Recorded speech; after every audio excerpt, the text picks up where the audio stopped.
నమస్తే. 12 రాసుల వారికి కూడా ఈ నవంబర్ మాసంలో ఏ రకంగా ఎంత చక్కగా ఉత్తేజంగా ఉండబోతోంది, ఎటువంటి గ్రహ మార్పులు రాబోతున్నాయి, ఎటువంటి సంచలనాలు మీ లైఫ్లో రాబోతున్నాయి, లేకపోతే ఎటువంటి చిన్ని జాగ్రత్తలు తీసుకోవాలి అనేవి తెలుసుకుందాము. మరి ఇంకెందుకు ఆలస్యం, పదండి. ధనుర్రాశి వారికి నవంబర్ నెలలో ఎంత ఉల్లాసంగా, హాయిగా, చక్కగా, ఉత్తేజంగా ఉండబోతుందో, ఎటువంటి ఆపర్చునిటీస్ రాబోతున్నాయి, ఎటువంటి ఆపర్చునిటీస్ని మీరు సద్వినియోగం చేసుకోవచ్చు, అసలు ఆపర్చునిటీస్ ఏ రకంగా వస్తాయి, ఎంత స్పీడ్లో వస్తాయి, తర్వాత తీసుకోవాల్సిన చిన్న జాగ్రత్తలు అసలు వాళ్ళకు ఉన్నాయా అనేది తెలుసుకుందాం. ధనురాశి వారికి ఇప్పుడే చక్కటి ప్రసాదం తిన్నానండి, అందుకే లొట్టలేస్తున్నాను. ధనురాశి గురించి చెప్తుంటేనే ప్రసాదం తిన్నాను. భోజన ప్రియులు కదా మీ రాశి వాళ్ళు. సరే, ధనురాశి వారికి మీ రాశి లార్డ్ వచ్చి గురు భగవానుడు. అయితే గురు భగవానుడు కర్కాటక రాశిలో సంచారం మొదలుపెట్టారు అక్టోబర్ 18న. కర్కాటక రాశి ధనురాశి వాళ్ళకి అష్టమ స్థాన గోచారం అవుతుంది. పర్వాలేదు, ఇబ్బంది ఏం లే. మీ రాశి లార్డే ఆయన. అయితే ఇక్కడ గురు భగవానుడు మీకు అష్టమ స్థానంలో, తర్వాత కానీ ఉచ్చస్థితికి చెందిన రాశి ఆయనకది, చాలా ప్రియమైన రాశి ఆయనకది. కేతు భగవానుడు మీకు భాగ్యస్థానంలో, శని భగవానుడు మీకు చతుర్థ స్థానంలో, రాహు మీకు తృతీయ స్థానంలో, తర్వాత బుధ భగవానుడు మీకు రవితో కలిసి, కుజ భగవానుడితో కలిసి మీకు వ్యయస్థానంలో సంచారం. రవి భగవానుడు కూడా నవంబర్ 16 నుంచి వ్యయస్థానం. శుక్ర భగవానుడు వచ్చి మీకు భాగ్యస్థానంలో సంచారం నవంబర్ 2వ తారీఖు నుంచి మొదలు పెడతారు. మీకు health and immunity, self individual personality పరంగా కనుక చూసుకున్నట్లయితే ఇక్కడ మీ రాశి లార్డ్ అష్టమ స్థానంలో ఉండడంతో అక్టోబర్ 18 తర్వాత గ్యాస్ట్రిక్ ఇష్యూస్ మొదలయ్యాయా ధనుసు వాళ్ళకి. కడుపు ఉబ్బరం, తినేది రోజు అన్నమే, అదే కూరలు, ఇంట్లో చేసేవంటే అదే పప్పు అదే కూర, అయినా సరే గ్యాస్ట్రిక్ ఇష్యూస్. ఎంత కొంచెం తిన్నా కడుపు ఉబ్బరంగా, కాస్త అంటే అంటాం కదా రాయిలాగా అయిపోయింది కడుపంతాను అని. సో ఆ రకంగా అవడానికి ఎవరికైనా జరిగిందా? కమెంట్స్లో తెలియచేయండి. అటువంటప్పుడు సింపుల్ అండి, అంటే గోటితోనే తీయాలి, ముళ్ళుతోనే తీయాలంటారు కదా. అందుకు మీకు ఒక చక్కటి రెమెడీ చెప్తాను చూడండి. ధనురాశి వారికి మీ రాశి లార్డ్కి సంబంధించిన స్పైసే ఆయనకే ఇచ్చేయండి. ఏ రాశి లార్డ్ అయితే మీకు గ్యాస్ట్రిక్ ఇష్యూ ఇస్తున్నారో ఆయనకి ఆయన పదార్థమే తినిపించండి. ఏముంటుంది? జీలకర్ర గురు రాహువులకి ఇద్దరికీ సంబంధించిందే, కానీ ముఖ్యంగా గురువుకి సంబంధించింది. స్పైస్ ఆఫ్ గాడ్స్ అంటాను దాన్ని. ప్రతి మీల్ అయిన తర్వాత కాసింత జీలకర్ర నోట్లో వేసుకుని నవ్వలేండి. చేదుగా ఉంటుంది కదా అని అంటారేమో, వగరగా ఉంటుంది, చేదుగా ఉంటుందని. ఏం ఉండదు, ఇబ్బంది ఏం లేదు. ఖచ్చితంగా ఈజ్ అవుట్ అయిపోతుంది స్టమక్ అంతా కూడా. అయితే ఇక్కడ మెంటల్ వెల్బీయింగ్ చాలా బాగుంటుందండి, ఇబ్బంది లేదు. కాస్త మెంటల్ క్లారిటీ వచ్చి ఉండాలి ఈ పాటికి, మీకు టెన్షన్ తగ్గుండాలి, యాంగ్జైటీ తగ్గుండాలి ధనుసు వాళ్ళకి అక్టోబర్ 18 దాటిన తర్వాత. అవునా? అలా అయితే కమెంట్స్లో చెప్పండి, చాలా సంతోషపడతాను నేను. తర్వాత ఎడ్యుకేషన్ అండ్ లవ్ పరంగా కనుక చూసుకున్నట్లయితే మీ పంచమాధిపతి మీకు కుజ భగవానుడు 12వ స్థానంలో వ్యయస్థానంలో. ఇక్కడ ఏమవుతుందంటే కుజ భగవానుడు 12వ స్థానంలో వ్యయస్థానంలో ఉన్నప్పుడు మీ పంచమాధిపతి ఇక్కడ మీకు ఏ రకంగా ఉంటుంది అని అంటే మీ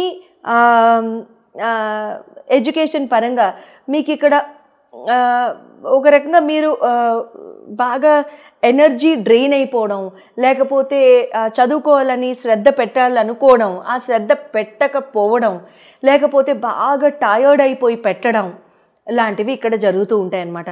టైం అంతా వృధా అయిపోయిన తర్వాత అప్పుడు చేయాల్సి వస్తే అప్పుడు ఏమవుతుంది? బాగా అలిసిపోయినట్టు, ఏదో డ్రైన్ చేసేసినట్టు, ఏదో పుల్ చేసేసినట్టు ఉంటుంది. అంతవరకే ఉంటుంది తప్ప ఇబ్బంది ఏం లేదు. నవంబర్ ఫస్ట్ వీక్లో కొంచెం ఈజ్ అవుట్ అవ్వడానికి అవకాశాలు ఉంటాయిలేండి, ఫస్ట్ సెకండ్ వీక్స్ దాటాక. అయ్యాక ఇక్కడ మీకు లవ్ పరంగా కూడా అంతే. ఇక్కడ ఏమవుతుందంటే కొంచెము మీ జీవిత భాగస్వామి అవ్వడానికే కదా ఆ లవ్ అఫేర్.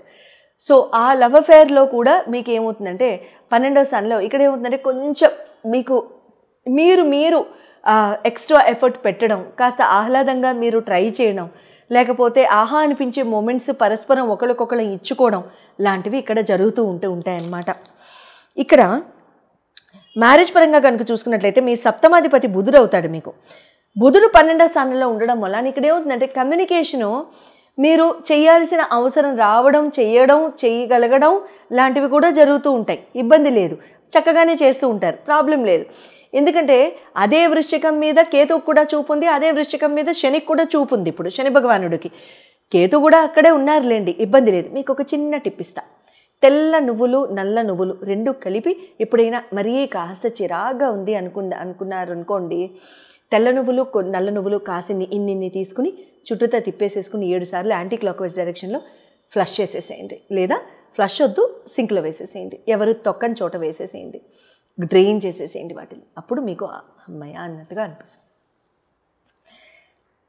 తర్వాత ఒకరికొకరు హెల్ప్ ఇచ్చుకుంటూ ఉంటారు జీవిత భాగస్వామితో. ఏది ఉన్నా సరే, ఏ ఐడియాలజీ ఉన్నా సరే జీవిత భాగస్వామితో చెప్పుకోవాలనిపిస్తుంది, వాళ్ళతో మనసు విప్పి మాట్లాడాలనిపిస్తుంది. అటువంటివి అవుతూ ఉంటాయి. కానీ సమయం దొరకదు. దేన్నైనా వాడండి, సమయాన్ని మీ చేతిలోకి తీసుకోండి, సిచ్యువేషన్ని మీరు కంట్రోల్లోకి తీసుకోండి. అటువంటివి కనుక చేసినట్లయితే మంచి జరుగుతుంది. కెరియర్ అండ్ బిజినెస్ పరంగా కనుక చూసుకున్నట్లయితే మీకు నవమ దశమాధిపతులు 9th lord and 10th lord మీకు రవి బుధులు అవుతారు.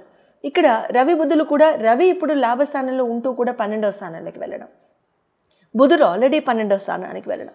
ఇక్కడ ఏమవుతుందంటే కెరియర్ అండ్ బిజినెస్ పరంగా మీరు కాస్త అనుకున్నది అనుకున్నట్టు జరగకపోవడం, ప్లాన్స్ డిలే అవ్వడం, టైం వృధా అవ్వడం, లేకపోతే షూట్స్ ఇప్పుడు ఇవాళ నాకు కూడా అలాగే అయింది. షూట్ ఒక టైంకి పెట్టుకుంటే ఖచ్చితంగా ఒక 2 గంటలు లేట్ అయింది. సో ఆ రకంగా అవ్వడాలు లాంటివి. ఎందుకంటే మా యూనిట్కి సంబంధించిన వాళ్ళు కూడా ఇదే రాశికి సంబంధించిన వాళ్ళు. సో వాళ్ళు కూడా మాకు ట్రాఫిక్లో డిలే అయిందండి అన్నారు. ఎప్పుడైతే నేను బుధ భగవానుడి యొక్క ప్లేస్మెంట్ చూశానో ఆ తర్వాత కాస్త, లేకపోతే ముందు తాలింపులు పడ్డాయి, తర్వాత తాలింపులు కాస్త తగ్గించాను అనమాట. ఎందుకంటే నాకు అప్పటికి అర్థమైంది, అయ్యో బుధుడు వాళ్ళకి ఈ స్థానంలో ఉన్నారు కదా, పాపం వాళ్ళకి ట్రాఫిక్లో లేట్ అవుతుంది కదా అని. అప్పుడు తర్వాత నాకు ఆలోచన వచ్చి ఇంకప్పుడు నేను కామ్ అయిపోయాను అనమాట. సో ఇటువంటివి డిలేస్ వస్తూ ఉంటాయి. ప్రయాణాల్లో విఘ్నాలు, టికెట్ ఒక డేట్ కొనుక్కోవడం, ఆ డేట్కి వెళ్ళలేకపోవడం, ఆ డేట్ని మళ్ళీ మీరు మార్చుకోవాల్సిన అవసరం రావడం, అప్పుడప్పుడు హాస్పిటల్కి వెళ్ళవలసిన అవసరం రావడం, ఇలాంటివి జరుగుతూ ఉంటాయి. జన్మతః మీ జన్మకుండంలో ఎటువంటి ఈ గ్రహాల యొక్క ప్లేస్మెంట్ మీకు జరుగుతున్న దశలు మహాదశల్ని బట్టి ఇప్పుడు ఎలా జరుగుతుందో కనుక చెప్పించుకోవాలనుకుంటే స్క్రీన్ మీద డిస్ప్లే చేయబడ్డ నంబర్స్కి మీరు కాల్ చేసి అపాయింట్మెంట్ తీసుకోవచ్చు.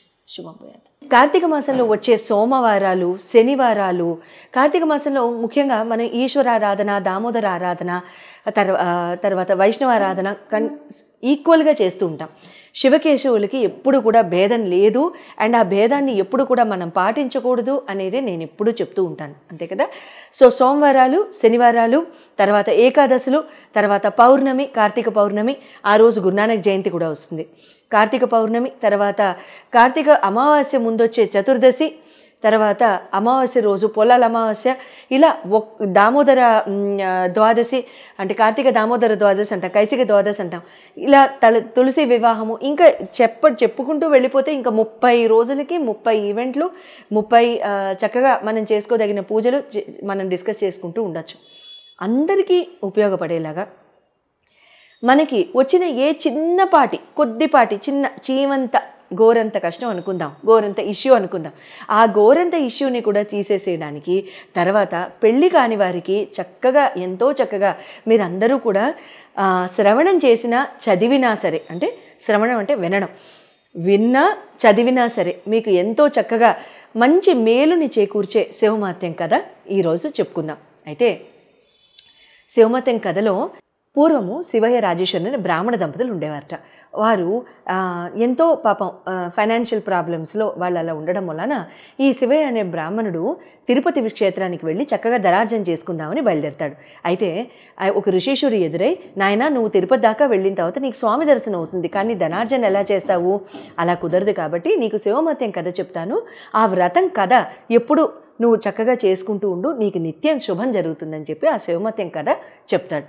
పూర్వం వంగదేశ రాజకుమార్తె ఒక ఆవిడ ఉండేది, సీమంతిని అని. ఆ సీమంతినికి ఒకరోజు ఒక ఋషీశ్వరి భార్య మైత్రేయి అని ఆవిడ ఆ వనంలో ఆ అమ్మాయి అందరూ చెలికత్తలందరూ తిరుగుతుండగా పూలు ఏరుకుంటూ ఉండగా ఆవిడ ఏం చెప్తుందంటే, ఈ శివమహత్యం కథ అంతా ఆ అమ్మాయికి చక్కగా చెప్పి వినిపించి, కథ విధానం అంతా చెప్పి, చక్కగా ఇలా పూజ చేసుకోమ్మా, శివుడికి పార్వతీదేవికి పూజ చేసుకుని తెల్లటి పుష్పాలతో అర్చించు, చక్కగా ఆ కథ అంతా చదువుకున్న తర్వాత అక్షంతలు వేసుకో తల్లి అని కథ చెప్తుంది. కథ చెప్పిన తర్వాత ప్రతి సోమవారం కూడా సీమంతిని చాలా చక్కగా విధి విధానాలతో పూజ అంతా చేస్తుంది. చంద్రవల్కుడు అనే మహారాజుకిచ్చి సీమంతిని వివాహం చేస్తారు. అయితే ఆ చంద్రవల్కుడు తో వివాహం అయిన కొంతకాలానికి ఆ రాజకుమారుడు ఏం చేస్తాడు, స్నేహితులందరితో కలిసి యమునా నదిలో నదీ తీరాన నదిలో నావపై బయలుదేరతాడు. నదిలో నావపై బయలుదేరిన రాజకుమారుడికి ఒకసారి ఏమవుతుంది, నావ తిరగబడిపోయి నదిలో రాజకుమారులందరూ కూడా మునిగిపోతారు. ఈ నదిలో మునిగిపోయిన రాజకుమారులందరినీ కూడా తక్షకుడు, నాగలోకానికి చెందిన తక్షకుడు యొక్క ఈ మహారాజు యొక్క ఈ ఆ దేశానికి చెందిన నాగకన్యలందరూ కూడా ఇతన్ని పట్టుకుని, ఆ రాజకుమారులందరినీ పట్టుకుని తక్షకుడి వద్ద తీసుకెళ్తారు. తక్షకుడు తన దివ్యదృష్టితో ఈ జరిగిన వృత్తాంతం అంతా తెలుసుకుని ఆయన ఏం చేస్తారు, వీళ్ళ రాజకుమారులందరినీ మళ్ళతో సత్కరించి చక్కగా వాళ్ళకి నాగలోక సౌందర్యాన్ని అంతా తిలకింపజేస్తాడు. నాగలోక సౌందర్యాన్ని తిలకిస్తూ వీళ్ళు ఏం చేస్తారు, ఆ పనిలో పడిపోయి పూర్తిగా లేట్ అయిపోయి మైమరిచిపోతారు ఈ రాజకుమారులు. ఈలోగా ఏమవుతారు, దాయాదులు బయలుదేరుతారు. దాయాదులు అంటే ఎవరు, రాజ్యాన్ని అపహరించి ఆ చెరసాల్లో పెట్టేస్తారు ఈ రాజకుమారి యొక్క తల్లి తండ్రిని. సీమంతిని కూడా పాపం అన్నీ కోల్పోయి ఆ చెలికత్తలతో నదీ స్నానానికి వెళ్ళి పాపం దిక్కుతోచిన దానిలాగా ఉంటుంది. ఒకరోజు బొట్టు కూడా లేకుండా నదీ తీరానికి వెళ్ళి అక్కడ స్నానం చేసి వస్తుంటే ఈలోగా ఈ సీమంతిని చేసిన కథకి శివుడు ప్రసన్నమై శివుడు కల్లో కనిపించి చెప్తాడు ఈ అమ్మాయికి, నాన్న నీ భర్త వస్తున్నాడు, నువ్వు భయపడకు, చక్కగా పూజ చేసుకోని. ఈలోగా రాజకుమారుడికి జ్ఞానోదయమై శివుడు దయ వల్ల తక్షకుడికి చెప్తాడు, మా వాళ్ళందరూ ఎంత ఇబ్బంది పడుతున్నారో, నేనేమో ఇక్కడే ఉండిపోయాను, నేను ఇంకా బయలుదేరుతానండి అని చెప్పి నమస్కారం చేసుకుని తక్షకుడు అమృత భాండం ఇస్తాడు. నీకు, నీ భార్యకి, నీ కుటుంబానికి కూడా ఎప్పుడూ కూడా ఏమాత్రం లోటు ఉండదు. అమృతం అంటే ఏంటి, ఇంకా ఆల్మోస్ట్ ఇంకా మరణం లేనట్టే. ఆ భాండం తీసుకుని, అమృత కుండంతా తీసుకుని తక్షకుడు బయలుదేరతాడు. నది తీరం దాకా చేరేసరికి బొట్టు లేకుండా ఉన్న సీమంతిని చూసి తక్షకుడు అసలు పట్టకుండా సీమంతిని కూడా భర్తను గుర్తుపట్టదు. జరిగిన వృత్తాంతం అంతా మాయావి రూపంలో తక్షకుడిని తలుసుకుని మాయా వేషం వేసి జరిగిన వృత్తాంతం అంతా తెలుసుకుంటాడు. వెళ్ళి, తల్లి నీ భర్త 3వ రోజుకి తిరిగి వస్తాడు అని భర్తే భార్యకి ధైర్యం చెప్పి, మాయావేషంలో ఉన్నాడు కదా, సో భార్య కూడా గుర్తుపట్టదు. వెళ్ళిపోయి దాయాదులందరికీ హెచ్చరిక పంపిస్తాడు, నేను ఇలా తిరిగి వచ్చేసాను, మీరు రాజ్యం వదిలేసి వెళ్ళిపోండి, మీరు కనుక రాజ్యం వదలకుండా వెళ్ళిపోతే యుద్ధానికి సిద్ధం కండి అని. అప్పుడు వాళ్ళందరూ కూడా భయపడిపోయి వెళ్ళిపోతారు. ఆ వెళ్ళిపోయింది వాళ్ళు అట్లా వెళ్ళిపోతారు కదా. ఈలోగా చెరసాల నుంచి తల్లిదండ్రిని విడిపించుకుంటాడు. తల్లిదండ్రి ఏమంటారు, సీమంతిని చేసిన శివమత్యం కథములానే ఇదంతా ఇంత మంచి జరిగింది, లేకపోతే ఈ రాజ్యము భ్రష్టు పట్టేది, అందరం కూడా కోల్పోయే వాళ్ళం మొత్తం అని చెప్పేసి వాళ్ళు అనడం జరుగుతుంది. అప్పటి నుండి ఈ దంపతులు ఇద్దరు కూడా నిత్యం శివమత్యం కథ చదువుకుంటూ ఎల్లవేళలా చక్కగా ఉంటూ అంత్యమున శివ సాన్నిధ్యం చేరి మోక్షాన్ని పొందుతారు. పెళ్లి కాని వాళ్ళు ఎవరైనా ఉంటే ఈ శివమత్యం కథ స్త్రీల వ్రతకథ పుస్తకాల్లో ఉంటుంది, ఆన్లైన్లో కూడా దొరకచ్చు. నేను చూడలేదు ఆన్లైన్, మీరు వెతకండి. ఒకవేళ నాకే దొరికితే కనుక నేనే మీకు PDF రూపంలో పంపించేస్తాను, డిస్క్రిప్షన్లో ఉంటుంది, చూసి డౌన్లోడ్ చేసుకోండి. కథా పుస్తకాలు మీకు కష్టం అయితే కనుక ఎల్లప్పుడూ ప్రతి సోమవారం చక్కగా ఉపవాసం ఉంటూ తలస్నానం చేసే నియమం ఏం లేదు, చేయాల్సిన అవసరం లేదు. సో ఉపవాసం ఉంటూ సాయంత్రం పూట దీపం పెట్టుకుని, శివాలయంలో అయినా పర్వాలేదు, ఇంట్లో అయినా పర్లేదు, ఆవునేతో దీపం పెట్టుకుని కథ చదువుకుని అక్షంతలు వేసి శివపార్వతులకి నమస్కరించుకుని బెల్లం ముక్క అయినా సరే, మీరు ఏమాత్రం ఏ నివేదన చేయలేకపోతే బెల్లం ముక్క అయినా నివేదించండి, చక్కగా ఈ పూజ చేసుకోండి. ఎంతో నమ్మకంతో చెప్తున్నాను, ఖచ్చితంగా వివాహం కాని వాళ్ళకు కూడా వివాహం అయిపోతాయి. శుభం భూయాత్.